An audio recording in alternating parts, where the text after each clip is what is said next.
Ma'am, Yeah, tell ma'am, me. can you say cellular biology and molecular biology Sorry? that are there in the cellular biology? Can you say, ma'am? Cellular biology? Regarding cell, I will share one thing. Ma'am, I will share the topics. Okay, so you want to learn Cell about. Yes, ma'am. Okay, so I mean, is it a part of your syllabus or you just want to learn it just like that? It is also part of syllabus. It is there in zoology test. Zoology. Yes, ma'am.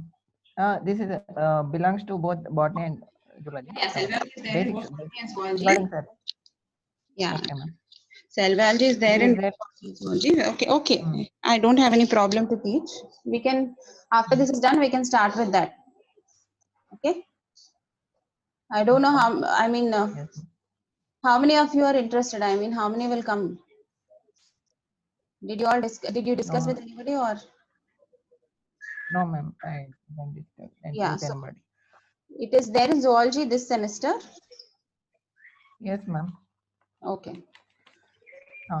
It's all basics, but I want that basics. Okay, you can share. We can discuss it. Okay. Who are interested, all of Okay. them, because this is anyways going to get over in 1 or 2 days. So maybe we can. Mm. And even if not Okay. in this time also, even in the evenings also, you can. If you are all free, we Okay. can do one class in the evening also No, after ma'am. lunch. After completion of botany syllabus only, we'll go for that one. What? I could not hear you. There's disturbance. Ma'am, after completion of botany only, we will go for that one. Yeah, botany will get over in 2 days because we have wood structure and tissue systems. That's all, nothing else. Okay. Okay. Okay, then we'll start the class. Okay, ma'am.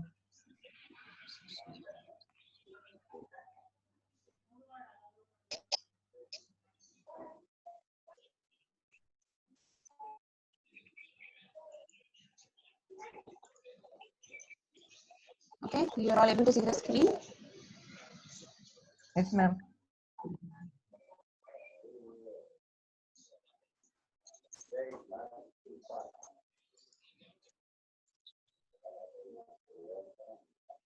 Okay. Okay, so today we'll see plant tissue systems. So we've seen what are plant tissues in the earlier class before we did our embryology, right? So today we have a small topic left in the first unit, that is plant tissue systems, and we have wood structure also that we have to cover. Okay.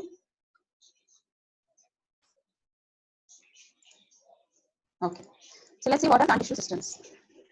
So when we look at the plants are made up of different kinds of tissues. What are the tissues? What are the classifications? And what are the different kinds of tissues present in plants? We've seen all of them.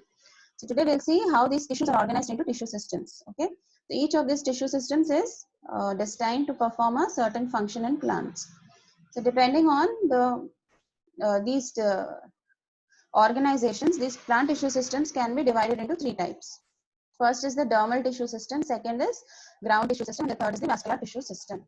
So when we look at the root, stem, and leaf, all these tissue systems are arranged in a specific pattern. The dermal tissue system consists of your epidermis, the ground tissue system consists of your cortex, and your vascular tissue system consists of your stele. So here they are in this diagram, they are designated as 3 different colors. In 3 different colors they have been designated. The outer orangish brown color that you can see is your dermal tissue system. The pale green is your ground tissue system, and the purple one is your vascular tissue system. Okay. So now let's see what is dermal tissue system. So dermal tissue system consists of your epidermis. So epidermis is your outermost protective layer that is present in all the tissues, and epidermis consists of a single layer of cells, right? So the main purpose of epidermis is giving protection to the underlying tissues.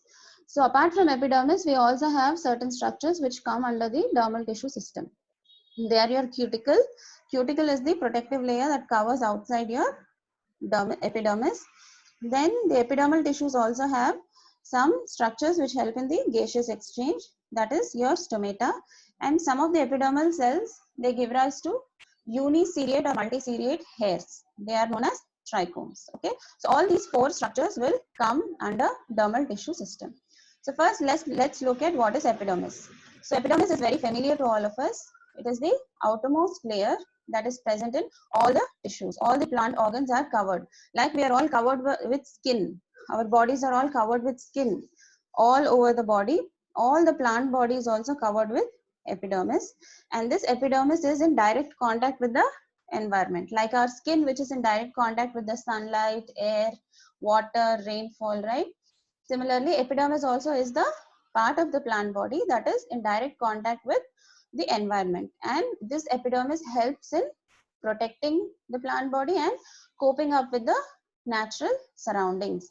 So if there are any adverse conditions, like if there are high temperature, if there is high temperature, if there is freezing, if there is any pests or insects attacking, all this is taken care of by the epidermis. Okay, so epidermis is one of the most important tissues for the plant. So how is epidermis formed? So we all know that we studied recently, there are three parts. When there are three initials, that is protoderm, peribelum and pleurome. So protoderm gives rise to epidermis due to anticlinal divisions in it. Okay, so the protoderm undergoes anticlinal divisions to form epidermis. So in most of the cases, epidermis is single layered, that is, it is uniseriate, but in some plants you can see multiseriate epidermis also, that is, it is multicellular. So multicellular epidermis is present in Nerium, Ficus and Bignonia. This is very important for entrances. Nerium, Ficus and Bignonia, they have multiseriate or multi-layered epidermis. Okay. So when we look at the cells of the epidermis, they are all arranged very closely to each other with no intercellular spaces, and the cell walls are made up of cellulose, and cell wall of these cells is made up of cellulose and pectin.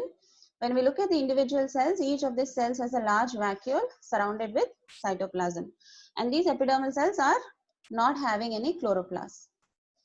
In monocotyledonary cell, in monocot plants, especially the leaves, you can see that few of the epidermal cells are enlarged in size, and they help in rolling and unrolling of the leaves. So these enlarged cells are known as motor cells or bulliform cells, and they are only found in monocots. This is also very important. And when we touch these monocotyledonary leaves, when you touch grass blade, okay, you can feel that they are very rough in texture. Sometimes it is very, you have this sand kind of feeling. If you touch a grass blade, you feel like there is some sand deposition in the grass leaf. So these are nothing but silica grains. So these epidermis have some silica depositions in them, because of which you have that rough kind of feeling. So these epidermal cells which have the silica grains inside them are known as silica cells. So these are all motor cells, and silica cells are mainly present in the monocots. Okay, so this is about your epidermis. So epidermis is the protective layer. It is generally uniseriate, and in monocotyledonary cells you have enlarged cells called motor cells or bulliform cells.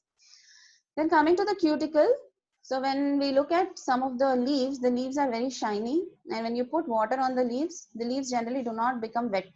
The water floats on the surface of the leaves. So this is because of the waxy coating that is present on the surface of the plant. This waxy coating is nothing but your cuticle. So this cuticle is the layer which surrounds your epidermal cells, okay, which is present on the epidermal cells as a protective waxy layer, because this wax generally prevents the desiccation of water. That is, it prevents the evaporation of water from the plant tissues into the environment. So generally, if you just do not have a cuticle, all the water may get lost into the atmosphere, and the plant may die of dehydration and desiccation. So cuticle protects the plant from dehydration and desiccation, and also it is made up of some fatty acids, and the most important component of cuticle is cutin. So it's because of the presence of cutin that it is given the name of cuticle. Okay, it also protects the plants from pests and insects. So in xerophytes, which are living in desert, the temperature is very, very hot, and there the plants are more prone to lose this water in the form of water vapor. So there they have very thick cuticles. Whereas hydrophytes, which are living in water, they do not have the risk of losing water. So they do not have cuticle at all. Okay. The third part of the dermal tissue system is stomata. So stomata, we all know very well. These are bean-shaped structures, small cells called guard cells. So these cells are bean-shaped only in dicots. In monocots, they are generally dumbbell-shaped. Okay. So these stomata helps in gaseous exchange for respiration and also for photosynthesis. So when we look closely at stomata, we have two guard cells. You have a stomatal pore in between. These guard cells are surrounded by special cells called as subsidiary cells. Okay, subsidiary cells also are kind of epidermal cells, but they are modified. So you have subsidiary cells, you have guard cells, and you have the stomatal pore. So all these together is known as stomatal complex. Okay, the stomata. So when we look at the stomata are present in leaves, young stems, okay, but they are not present in roots, because roots are present inside the ground, and there is no purpose for stomata to be present in the roots. But few leaves, they do not have stomata, like some of the hydrophytes, they may not have, submerged hydrophytes, they may not have stomata. Okay, so these leaves are known as astomatic leaves. But most of the leaves, the mesophytic leaves that we see around us, they have more stomata on the lower surface and less stomata on the upper surface. Such leaves are known as hypostomatic leaves. Few leaves have more stomata on the upper surface, like the hydrophytes which are floating on water, where the lower surface is exposed to the water, but the upper surface is exposed to the air, like lotus, like pistia, eichhornia. All of them, the upper surface is towards the air and the lower surface is in the water. So they have more stomata on the upper surface.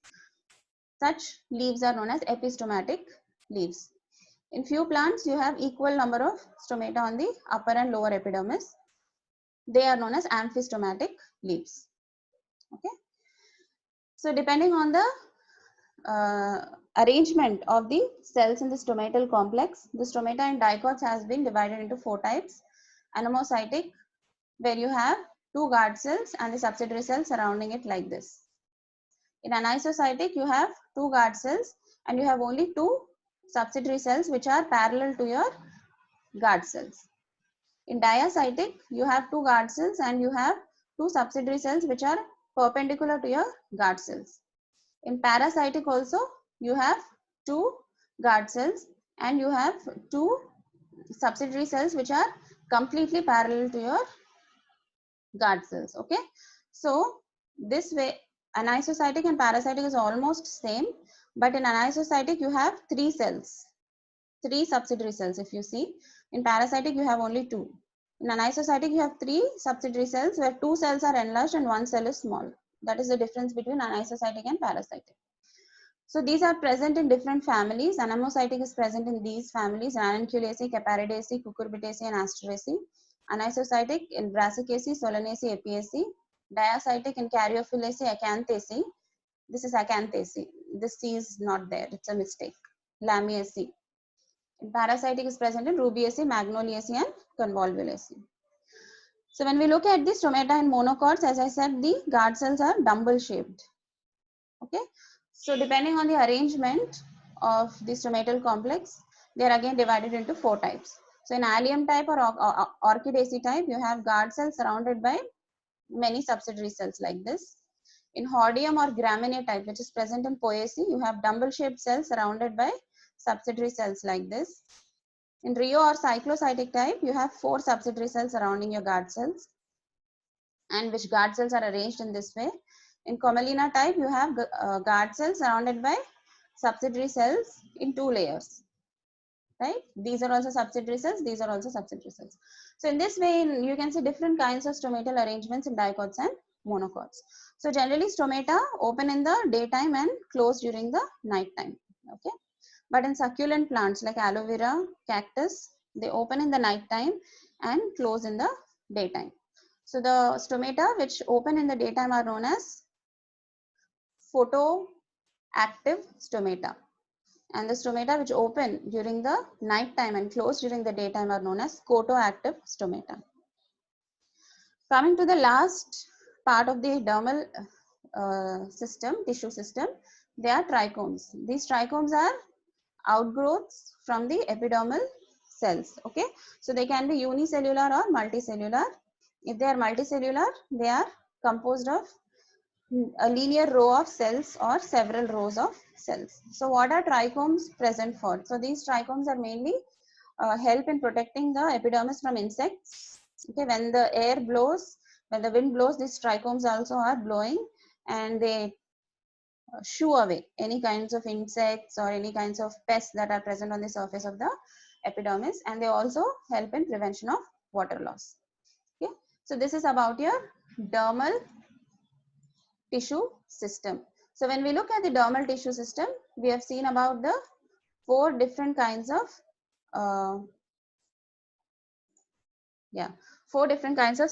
four structures, four different kinds of tissues and entities here. What are they? Epidermis, cuticles, stomata, and trichomes. Okay.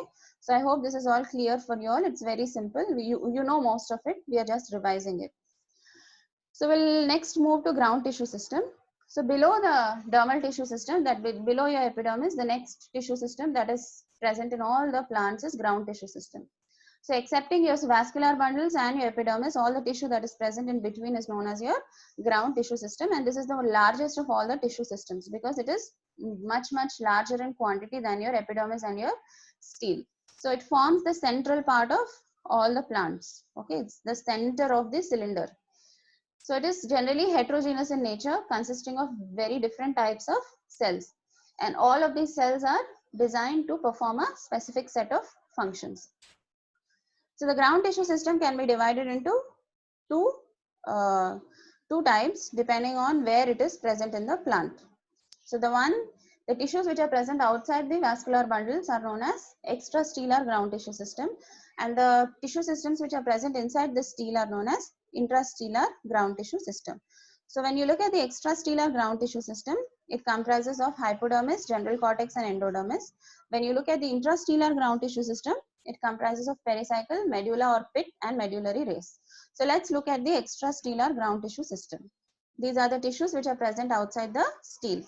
That's why they are known as extrastellar ground tissue system.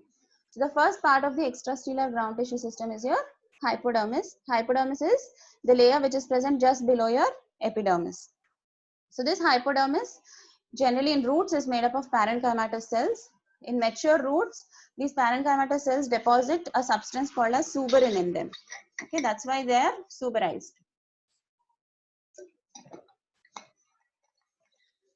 In dicot stems, the hypodermis is generally collenchymatous and sometimes it can be sclerenchymatous also. In monocot stem, it's sclerenchymatous.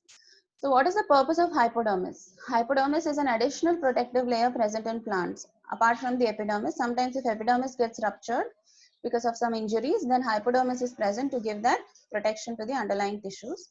And hypodermis also gives you mechanical strength. The next part is cortex below the hypodermis. So this cortex is present in between your epidermis and hypodermis and endodermis. Okay. So in roots, when you look at the cortex, it is made up of parenchymatous cells and it helps in the storage of food, minerals, and it also helps in the lateral conduction of water and mineral salts. When you look at the dicot stem, it is again parenchymatous and it's also it's mainly helping in storage. In monocots, you do not have a separate cortex. Okay, it is generally ground tissue system in which your vascular bundles are all scattered in an atactostele condition. So when you look at the cortex here, you have a variety of oil cavities, resin ducts, and some storage structures which help in the storage of many secondary metabolites and also some special substances like oils, turpentine. You have some crystals, you have sclerides. So all these structures can be seen in general cortex.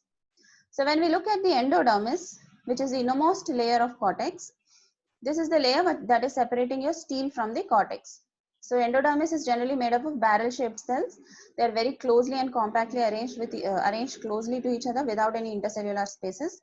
So in the roots, both dicot and monocot, they have some thickenings on the tangential walls of epidermis. So when we look at the tangential epidermal walls, you have certain thickenings, and these thickenings were discovered by a scientist called as Gaspard Caspary. So that's why these thickenings are known as Casparian thickenings. Okay. So these Casparian thickenings are present and are a characteristic feature of the endodermis in the roots. But the cells of the endodermis which are present opposite to the pericycle. Pericycle is the layer that is present inside the endodermis, right? So the cells which are present opposite the protoxylem. If you have protoxylem in the roots, if you remember, the xylem is present in an exarch condition where protoxylem is present towards the outside and metaxylem is present towards the inside. So the epidermal cells which are present opposite to protoxylem, they do not have Casparian thickenings and they are very thin walled, because the xylem will help in water conduction and these waters should pass through this epidermis also. So these thin walled cells of these thin walled cells of endodermis, not epidermis. So these thin walled cells of endodermis which are present opposite to the protoxylem are also helping in conduction of water, and they are known as passage cells or transfer cells. Okay. In dicotyledonous stem, endodermis stores food in the form of starch grains. That's why it is known as starch sheath. Next, coming to the intrastellar ground tissue system. So this is the ground tissue that is present inside the stele. So when we look inside the stele, the first layer that is present is pericycle, which is present just below the endodermis. So this pericycle is the outermost region of the stele. It is single layered in most of the cases. In roots, it is made up of parenchyma. In dicot and monocot plants, sometimes it is present in multiple layers also. Okay. In dicot stems, it is sclerenchymatous. So pericycle, the main role of pericycle is giving rise to your lateral roots. Okay. The next part of intrastellar ground tissue system is pith or medulla. Medulla is like the central part of the stele. Central portion is mostly parenchymatous, but in the plant Canna indica it is sclerenchymatous. This is an exception and it is important. So what is the purpose of medulla or pith? It is mainly helping in the storage of water and food material. In some plants like cucurbita or castor, the pith is destroyed and a small hole is found. Okay, in such cases the medulla is hollow. So when you cut the stem, you can see a small hole in the center, that is medulla is degenerated. In dicot root, medulla or pith is very small or absent. In monocot root, the pith is very extensive. Dicot stem, it is present. Monocot stem, it is again absent. Now, the last part of the intrastellar ground tissue system is your medullary rays. So the medulla extends from the center into the in between your vascular bundles also. So as you can see here, this is the medulla, and the medulla is extending between your vascular bundles like this. So these extensions are known as your medullary rays. Okay. So they are known as interfascicular areas because they are present in between your vascular bundles. So these cells are often elongated and they link your pith to the pith or medulla to the cortical regions. So they also help in the storage of water and food material. They help in mechanical strength and lateral conduction of water. In secondary growth, if you remember, this medullary rays, the cells from the medullary rays only will form your interfascicular cambium, right? So medullary rays also are very, very important. So this is about your ground tissue system. So in ground tissue system, we've seen about extrastellar and intrastellar ground tissue system. So in extrastellar ground tissue system, you have hypodermis, which is again a protective layer, general cortex, which is mainly helping in storage, and also you have your secondary metabolites, resin ducts, clerides, oxalate crystals, and all of them. Endodermis is separating your cortex from the stele. Okay, it has special cells called passage cells, and almost all the cells in the roots have tangential thickenings called on the tangential walls. They have thickenings. These thickenings are Casparian bands or strips. Then in your intrastellar ground tissue system, you have pericycle, which is the outermost layer. You have pith, which is the center. You have medullary rays, which are nothing but the extension of medulla in between your vascular bundles. Okay. So we'll also look into vascular tissue system briefly. Okay. So vascular tissue system, I hope we have time. Okay, we'll try to finish it off in 5 or 10 minutes. Okay. So when we look at the vascular tissue system comprises of your stele, that is your xylem phloem, which are present in small bundles called as vascular bundles. So we studied in detail about xylem and phloem. They are complex tissues and they help in the xylem helps in the conduction of water and minerals, whereas phloem helps in the conduction of food materials. And vascular bundles are originating from procambium. Okay.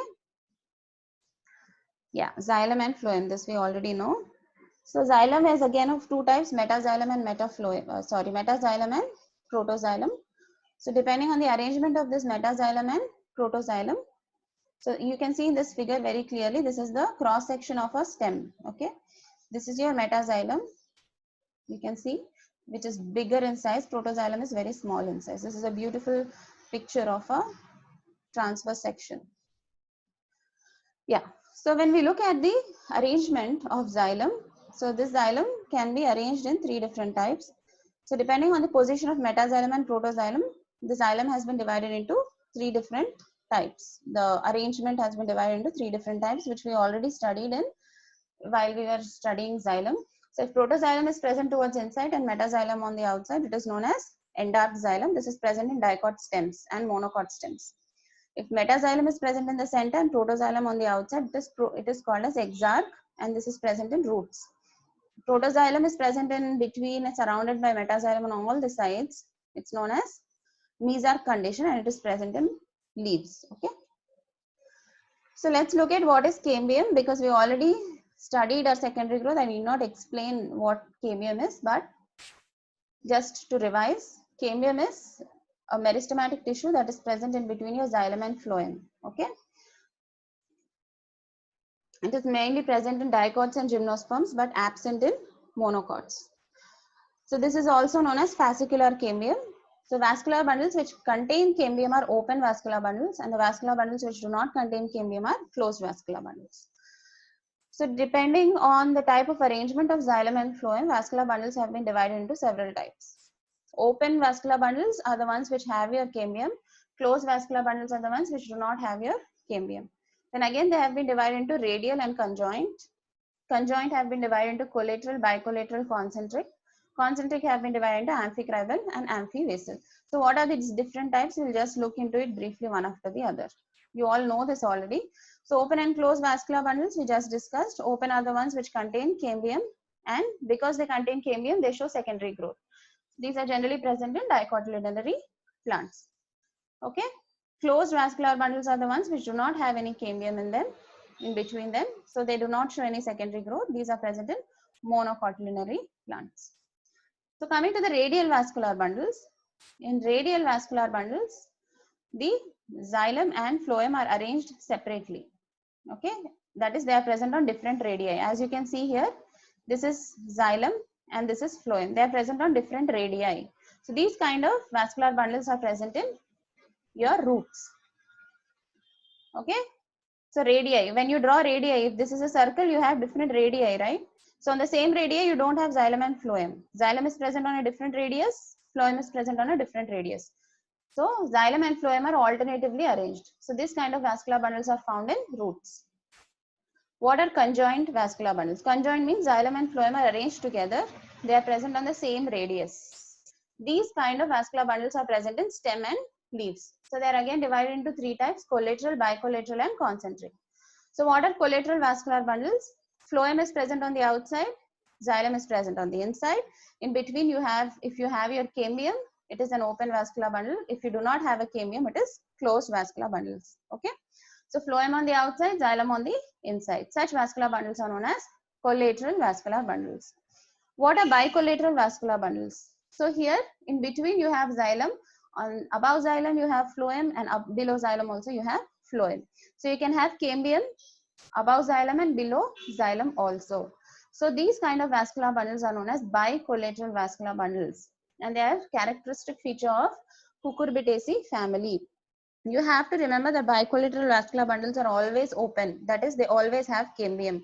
They have cambium on both the sides of the xylem. So this kind of vascular bundles are characteristic feature of Cucurbitaceae. Okay. The last type of vascular bundles are concentric vascular bundles.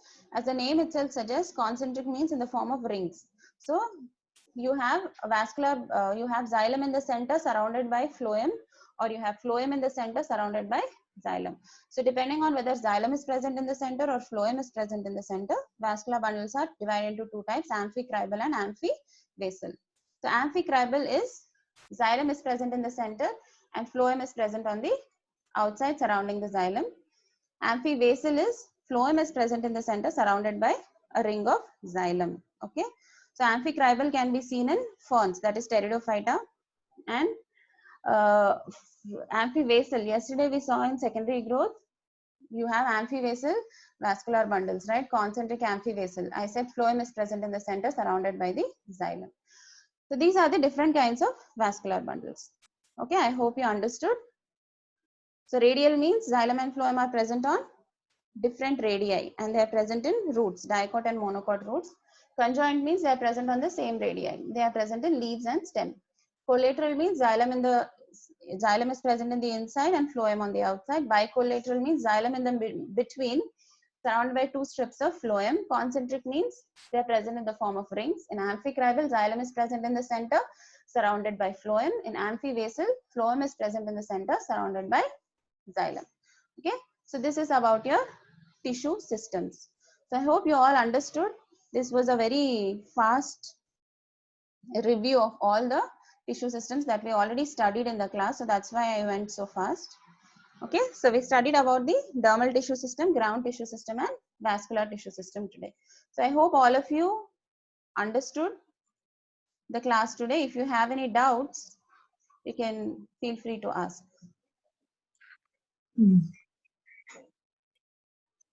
Anybody? Nothing, ma'am. Nothing? Nothing, ma'am. Okay. Okay then. So once again, I am telling you all, I'll upload all these lessons online and I'll send you the link. So all these lessons will be accessible to you whenever you want. And I want all of you all to come and write an online examination on the 7th. Okay. It will be a very simple exam. Okay, ma'am. Okay. It will just be a revision for you. Okay. So Okay, ma'am. today or tomorrow, I'll send you the link for the YouTube where all these lessons will be uploaded. On the 7th, remember to write an exam. Okay. I'll send you the link for that. Okay, ma'am. I'll explain it to you later. So be prepared for that. Okay. Maybe tomorrow we'll be able to finish the syllabus. Tomorrow will be the last Okay. revision. If you have, as you said, you want me to talk about cell biology, or if you have any certain topics, we can discuss them. Okay? They'll all be useful Okay. for us. Okay.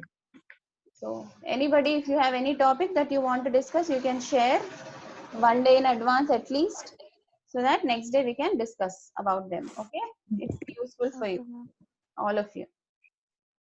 Okay, so see you all tomorrow Okay, at 10:30. Okay. Okay, ma'am. Thank you, ma'am. Okay. Thank you, ma'am. Okay. You're welcome. Bye. Bye, ma'am.